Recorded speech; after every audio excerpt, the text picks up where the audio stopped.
네. 말씀해 주신 것처럼 바이든 정부 때도 이런 모습들이 맞습니다. 안 보였던 네. 건 네. 아니니까요. 네. 그거를 이제 포장을 해서 했다면 트럼프는 정말 노골적으로 하고 있다 이렇게도 볼 수 있을 것 같은데 제국주의적인 성향도 많이 보이는 것 같습니다. 자, 이 와중에 SNS 사진이 연달아 올라오고 있는데요. 저는 어제도 말씀드렸지만 보면 볼수록 중2병 사진 같은 느낌들이 많이 듭니다. 우리의 반구라고 적힌 사진을 국무부에서 또 올렸어요. 그린란드라든지 이렇게 계속적으로 확대해 나가려는 야욕을 보여주는 것들, 국제 질서 측면에서도 많은 파장이 있을 것 같아요. 근데 어떻게 보면은 솔직한 거라고 봅니다. 앵커님 말씀하셨듯이 바이든 행정부는 좀 그것을 포장을 하려고 했었죠. 여러 가지 다른 뭐 리쇼어링, 저희가 지금 또 상기해 보면 복기해 보면은 흥미롭게 또 느껴지는 그 단어들이 다 그때 나왔습니다. 뭐 예. 여러 가지 것들이요.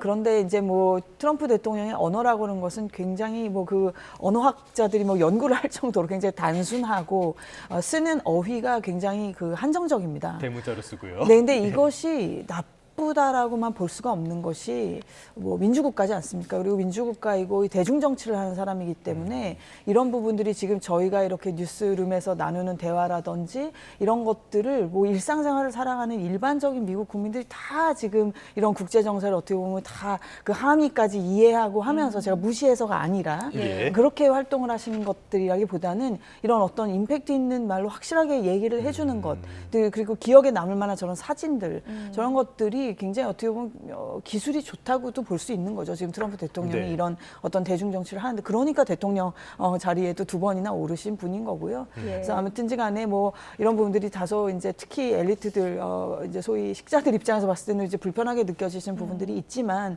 한편으로는 또 그만큼 그 수요라고 할까 그것을 받아들이는 층도 있는 것이기 때문에 뭐 이런저런 말씀드리기가 좀 그렇다라고 예. 말씀드리겠습니다. 네. 뭐 소위 말하는 마가 진영에서는 이런 것들을 좋아하니까는요.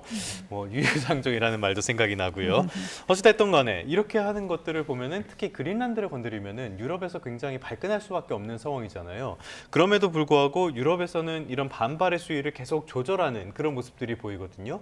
유럽이 이렇게 미국에 어느 정도의 눈치를 볼 수밖에 없는 거 경제적으로는 어떻기 때문에 이렇습니까? 사실 미국이 지금 중상주의 정책을 추진하고 있다 보니까 예. 유럽뿐만 아니라 전 세계 각국에 대해서 무역 수지 불균형을 해소하겠다는 목적으로 사실 실력을 행사하고 있습니다. 관세라는 실력을 행사하고 있는데 뭐 유럽 연합 역시 미국이라는 최대 시장, 그다음에 미국의 그 압도적인 기술력 이런 것들에 대해서 의존이 불가피한 측면이 있어서 미국에 대해서 강한 그 메시지를 내기가 어렵고요. 또 다른 것은 러시아 우크라이나 전쟁의 종전 협상이 지금 진행 중에 있습니다. 이 종전 협상에서 사실 미국의 도움을 받아야지만 유럽 쪽에서도 어느 정도 피해를 최소화할 수가 있다라고 하기 때문에 이 두 가지 이유로 인해서 트럼프 행정부에 대해서 강하게 목소리를 내기는 어렵다 이렇게 보여집니다. 네.